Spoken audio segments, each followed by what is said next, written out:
Okay, we're looking at Brent Crude futures, and you can see from the high of March 2022 to this low here now is over 180 weeks. And actually, if you take from this lower high here and you count down, it'll be 180 weeks as of the last week of November, which is next week. So, what this cycle suggests is that you're likely to get a turn. And given that you've sold off into the cycle, it's more likely to turn higher rather than lower. Anything's possible with the markets. It can do what it wants to do. But you have a built-in stop loss if you're looking at the Fibonacci 61.8% retracement from the high. You take the swing low, high, and then 61.8% difference from that high would be 62.21. So if you were trading this and you bought it, you would have a stop loss just below this Fibonacci retracement. Or maybe you'd put it below this former low here at 60.07.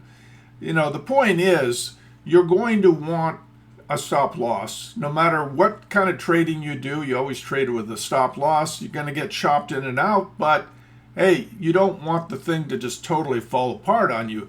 And, you can make the argument if you want that a recession is possible, which demand for oil might go down in a recession.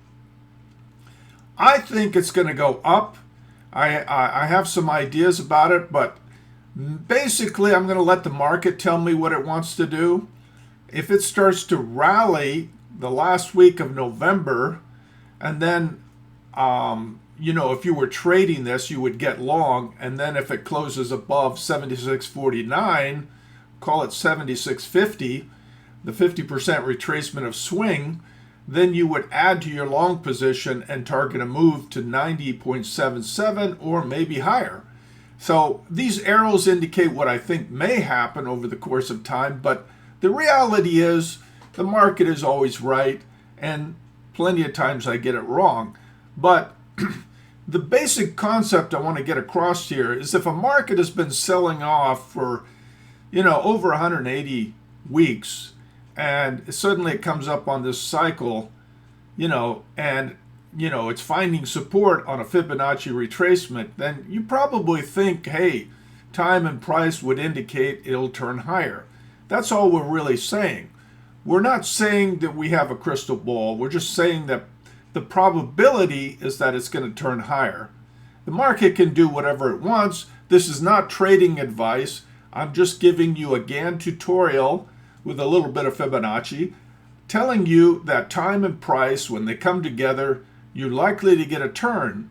And sometimes we get it wrong. Sometimes it, instead of turning higher, it might turn lower.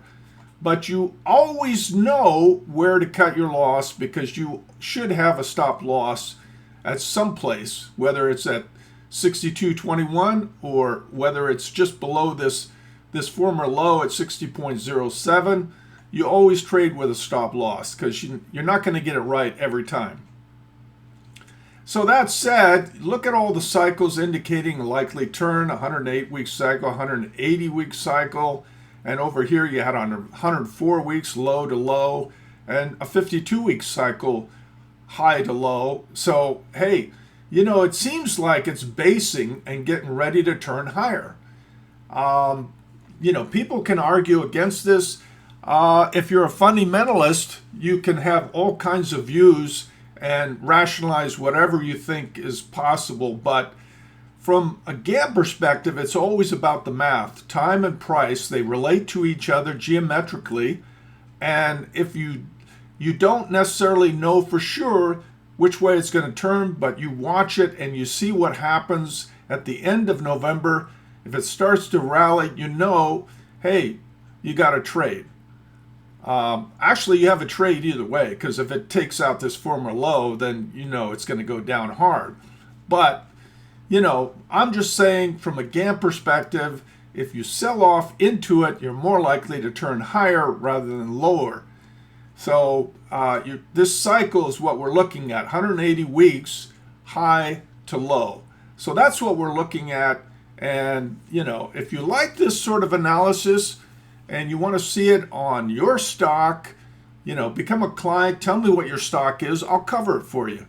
Maybe you have a particular stock that you have a large holding in, you're a little bit nervous, and you're thinking, well, hey, maybe I should spend a little bit of money to make sure I know what the Gann charts are saying before I decide to buy more of the stock, or maybe I should decide to sell it. I don't know. Whatever the case may be, it doesn't hurt to see a Gann chart on your stock.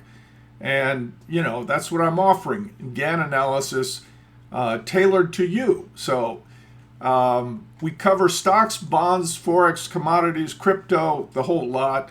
And if you have something you want us to cover, you become a client, you tell us, we cover it.